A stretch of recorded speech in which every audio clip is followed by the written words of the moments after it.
భారత్ పాకిస్తాన్లో శాంతి సామరస్యాలతో మనలేవు, పెద్ద ఎత్తున విదేశీ సహాయం లేకుండా చిన్న యుద్ధం కూడా చేయలేవు అని 1960లో స్వీడిష్ ఆర్థికవేత్త, సామాజిక శాస్త్రవేత్త గన్నర్ మిల్డాల్ వ్యాఖ్యానించారు.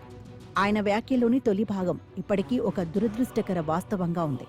రెండో భాగంలోని యథార్థతను మనం అధిగమించాం. పహల్గామ్లో ఉగ్రవాద ఘాతుకంపై భారత్ ప్రతీకార దాడి ఆపరేషన్ సింధూర్ని జయప్రదంగా నిర్వహించింది. భారతీయులలో సహజంగానే భావోద్విగ్నత నెలకొంది. పాకిస్తాన్ ఎప్పుడు ఎలా ప్రతిస్పందిస్తుందో తెలియదు.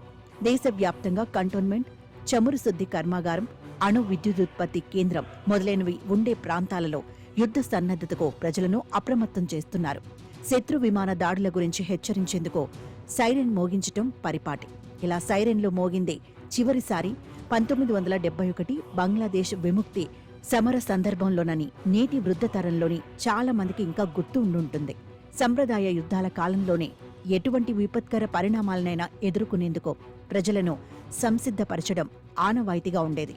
అణ్వస్త్రాలు, బాలిస్టిక్ మిసైల్స్ తదితర అత్యాధునిక యుద్ధ పరికరాలు, నవీన సాంకేతికతల ఆలంబనతో జరుగుతున్న ప్రస్తుత యుద్ధం కాలంలోనూ ప్రజలను ఎటువంటి ముప్పును ఎదుర్కోవడానికైనా సదా సర్వసన్నద్ధంగా ఉంచేందుకు ప్రభుత్వాలు సహజంగానే ప్రయత్నిస్తున్నాయి. ఈ ప్రయత్నాలు ఏమాత్రం ఉపేక్షించదగినవి కావు. దేశ సరిహద్దులో సైనికులు ఎంత జాగరూకతతో ఉంటారో ప్రజలు సైతం అంతే జాగరూకతతో ఉండాలి. యుద్ధకాలంలో దేశభక్తి ఉప్పొంగడం సహజం. అందులోనూ మనం యుద్ధం చేస్తున్న శత్రు దేశం మతతత్వ రాజకీయాలతో, ఉన్మాదంతో మనపై అమానుష హింసాకాండకు పాల్పడి యుద్ధ ఉద్రిక్తతలు నెలకొనేందుకు కారణమైనప్పుడు సామాన్య ప్రజల్లో అంతులేని ఆగ్రహావేశాలు పెల్లుబికడం అసహజమేమీ కాదు.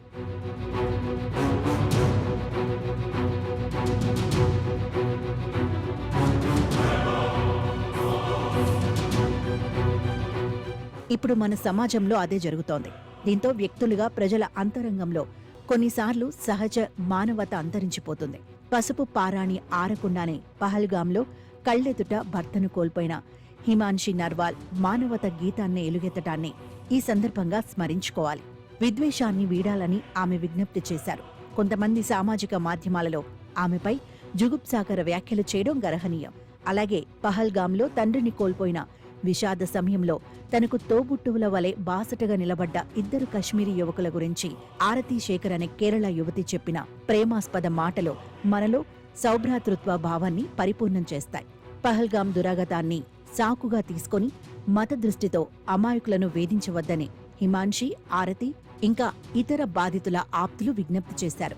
యుద్ధ ఉద్రిక్తతలు విజృంభిస్తున్న ప్రస్తుత తరుణంలో మానవత్వంతో ప్రదీప్తమైన వారి మాటలను భారతీయ సమాజం విస్మరించకూడదు.